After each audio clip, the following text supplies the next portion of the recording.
মানে মুখ্যমন্ত্ৰীয়ে যি কথাই নকক লাগিলে এইবাৰ মুখ্যমন্ত্ৰীয়ে কেৱল নিজৰ হিমন্ত বিশ্ব শৰ্মাৰ অস্তিত্ব ৰক্ষাৰ যুঁজত নামিছে। মুখ্যমন্ত্ৰীয়ে বুজি উঠিছে যে বিৰোধী একলগ হৈ গ'লে অসমত এবাৰ বিজেপিৰ আৰু হিমন্ত বিশ্ব শৰ্মাৰ সান্দহ খোৱা পালি তল যাব।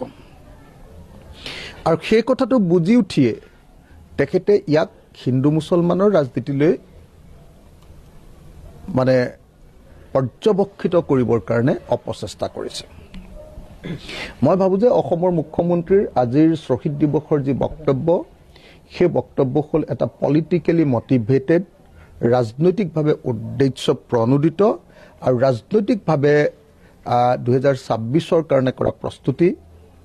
মুখ্যমন্ত্ৰীৰ এনেকুৱা বক্তব্যই শ্বহীদসকলৰ প্ৰতি অপমান কৰিছে আৰু শ্বহীদসকলক বা অসমৰ জাতীয় জীৱনৰ কাৰণে ত্যাগ স্বীকাৰ কৰা অসমৰ বীৰ শ্বহীদসকলৰ লৈ তেওঁ যে ব্যক্তিগত স্বাৰ্থ, RSS আৰু বিজেপিৰ আৰু হিমন্ত বিশ্ব শৰ্মাৰ যে সাম্প্ৰদায়িক ৰাজনীতিৰ স্বাৰ্থ পূৰণ কৰিব খুজিছে, এইটোকে আজি প্ৰমাণিত কৰিলে।